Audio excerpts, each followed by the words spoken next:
մեծ մասը հույսով այս մարդկանց աջակցել է սկզբից, որովհետև ինչ որ սպասելիքներ ա ունեցել։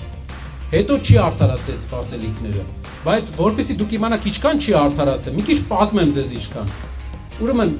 Հայաստանի ու հարևան երկրների համեմատությունը պատմեմ։ Երբ որ ինքը եկել է իշխանության, Հայաստանը Ադրբեջանից 2.5 անգամ քիչ զենք ուներ։ Հիմա գիտեք ինչքան անգամ քիչ զենք ունի։ 8։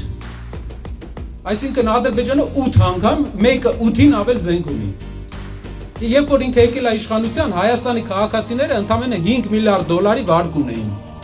Հիմա գիտեք ինչքան վարկ ունեն, ժողովուրդ ջան։ 20 միլիարդ։ Վարկը 4 անգամ շատ, մարդ կա որ վարկ չունի ստեղ։ Ոնց որ մի հոգի երկրի ամբողջ բյուջեի աճը հնա որ ասում են աճել է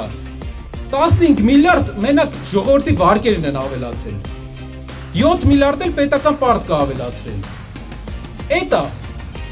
վարկերը բայց մենք շատ ենք փող աշխատում որ շատ վարկ է ժողովուրդը վերցրել տնտեսություն որ ասում ենք տնտեսություն պետքա կառուցենք ասում են չէ պետքա քաղաքականությունից խոսանք գնանք ասենք իրար հետ падգամավորների հետ քաղաքականությունից խոսանք տնտեսություն պետքա կառուցենք որ մարդիկ այդ վարկերի տակից կարենան դուրս գան որ բարձր աշխատավարձով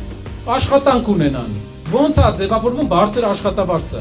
երբ որ այնքան շատ գործի տեղ կա որ գործատուն ան գնում քո հետևից ոչ թե դու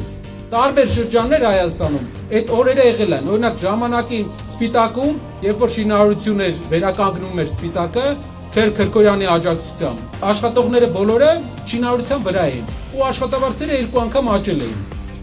Քեր Քրկոյանի շնորհիվ նույն օրինակը ամբողջ Հայաստանում եթե շատ աշխատատեղեր են լինում աշխատավարձի չափը աճում է վարկերը այսքան ծանր չեն լինում սա է մեր տեսլականը